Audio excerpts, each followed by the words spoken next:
What is up, my fellow Chibits? Today, I'm here to bring all of you the weekly manga chapter review of Kingdom Chapter 501.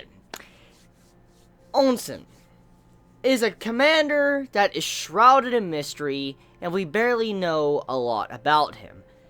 However, if there is one thing we do know, is that this man has a lot of intelligence, and he is a very quick thinker and can outsmart his opponent. And once again, we see this trait shown in this chapter of Kingdom.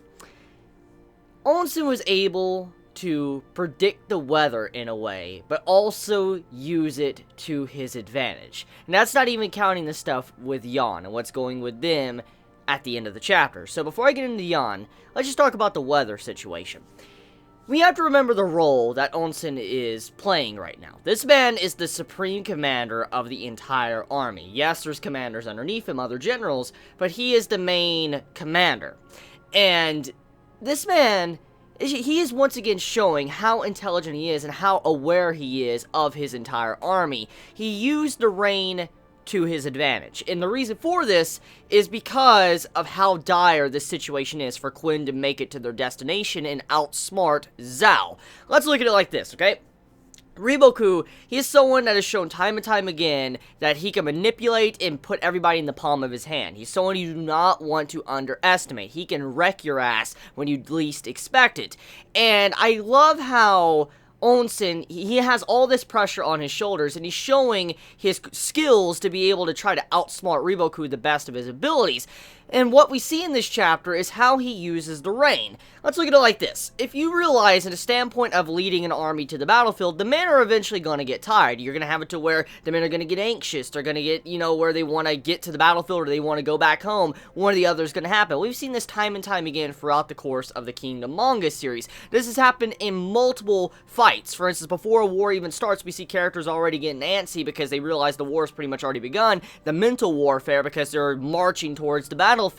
And that's exactly what's going on. All the men are marching towards the battlefield. It's a big war effort right now going on, and anything that goes wrong right now, if like the plan slips out, everything is fucked. And so Olsen, he has to deal with all of this, keep this all in mind, and realize that there's a lot of time constraints going on here, and if the plan slips out at any moment, he's gonna have to run like fucking hell to make it to Zhao's capital, make it to the city they need to attack, and then they can do whatever they need to do. But if that plan slips out and he's not ready, and they're caught with their pants down, well, that's pretty much just GG right then and there. So, Olsen's dealing with all this pressure, but at the same time, he's keeping it to his advantage. He's using everything to his advantage for he could keep his men in high spirits and also retain their stamina, which goes to the rain. And it makes a lot of sense. If you're walking in the middle of the rain, and you're having this heavy armor on, all this equipment on, you're on horseback, whatever, it's eventually gonna just, make it to where you don't want to move much. It's gonna make it to where you run out of stamina faster, you're not gonna be able to move as effectively as you would if it wasn't raining. And so the reason why Olsen decided to tell his men to stop in the first place is because it made logical sense, and it wouldn't, I guess, tip the people of Zhao to let them know that something suspicious is going on. Because let's look at it like this. Let's say the rain never happened, and Olsen decided to tell his troops, hey, stop right here, right now, let's take a rest or night.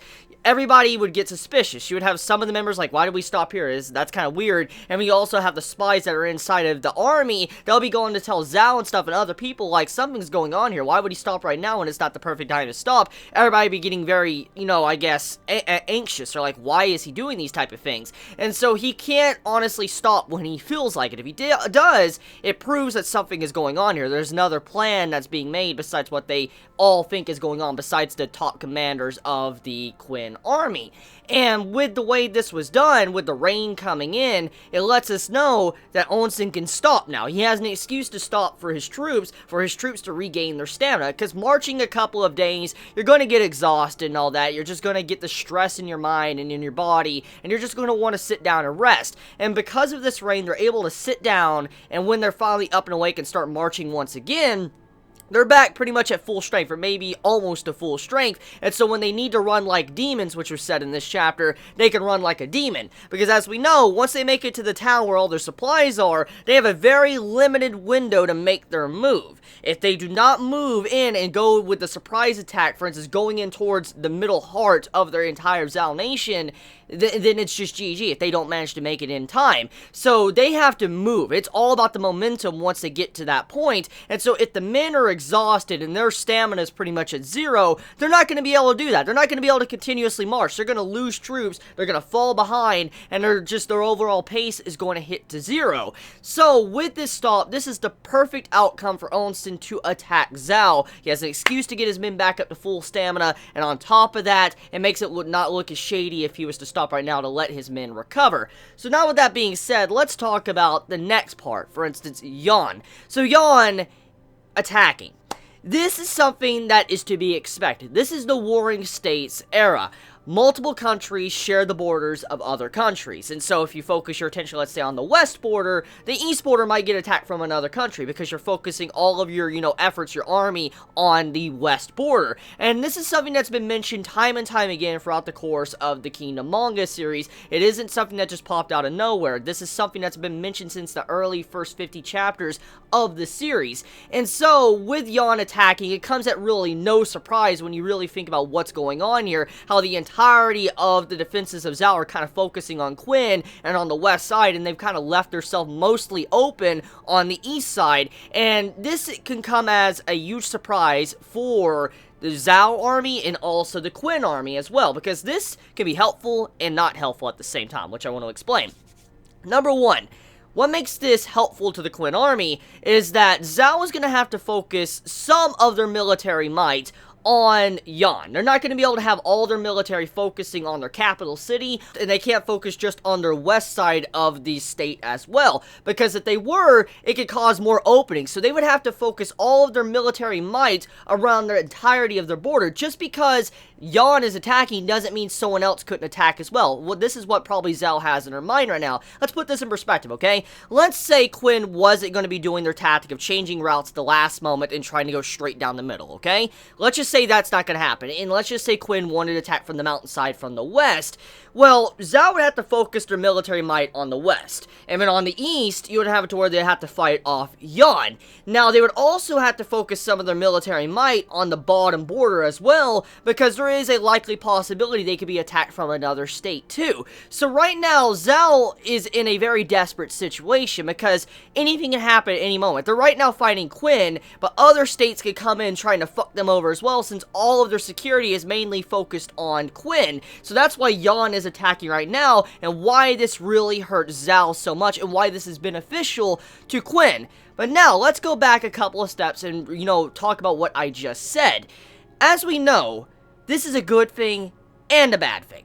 What does this mean? Well, for one, with Quinn being kind of the main focus right now for Zal, and now Zal noticing Yan coming in, you're going to have to where Zal is really aware of what's going on in their borders. They're really going to pay attention to the southern part of their border, and they're going to realize if there's anything suspicious going on there, something's coming. Someone's planning to attack them. And so that means that they're going to have to keep their military in some of their, cities throughout the entirety of the south border. They cannot recall that military at all. So when Quinn finally initiates their invasion into the country, they're going to probably be slowed down by these individual cities that probably have their forces stuck in these different cities, because they've been told not to move at all, because, if in case an invasion force comes in from the south, they're able to kind of hold it off until maybe reinforcements arrive, till either Quinn or Yan is dealt with. So, Quinn is going to have a very difficult situation here to try to push in through the south, trying to get into the city because of how Yan attacked like this.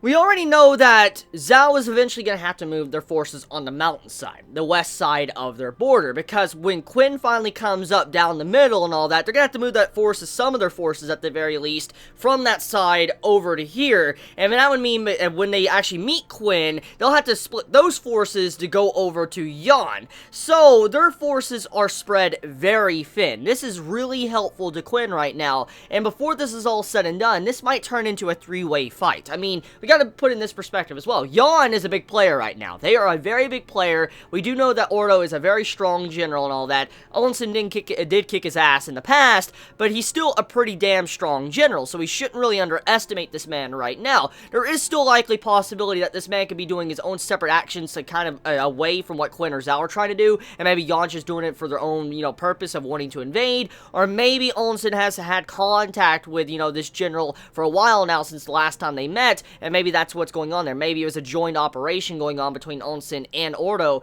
and that is why he's attacking right now. One or the other could possibly happen, but whatever the case may be, I do sense a possibility of a three-way war maybe near the capital city of Zhao before everything is said and done, because if Yon pushes in really far in, we gotta realize their border is going to be pushed in hard-pressed, and since their forces are so spread thin, they're not going to be able to protect everything at once, so they're probably going to be having a very similar situation to what happened to Quinn. You remember what happened to Quinn? They were pushed almost to their freaking capital city. That's what's going to happen here. You're probably going to have all these different, countries coming in, for instance, Yon and Quinn, coming in, pushing them to their very brink, and most likely is going to result in maybe a three-way war. Zhao, Yon, and Quinn all going at each other at once, which would be really fucking badass if it does go down that direction. So yeah, I mean, Kingdom, Chapter 501, a very, very, very, very good chapter. A lot of information. I cannot wait to see where it's going to go next and see how these characters are going to outsmart each other. I can't wait to see how Olsen is going to play his cards next after the information of finding out that Yon's general is here. I wonder how, Riboku is going to react to this, because, Riboku, he's someone that's constantly been the planner. He's, he thinks about everything. He has everybody in the palm of his hands. He's shown that he can outsmart a lot of great generals from the past. I mean, look what he did to Oki and all that. So when we really think about this right now, Riboku, can he overcome what others may not be able to? We'll see how it goes down probably in the upcoming chapters. So let me know your thoughts in the comments below. You all have a wonderful day or night wherever you live. Please be safe. Chibi out.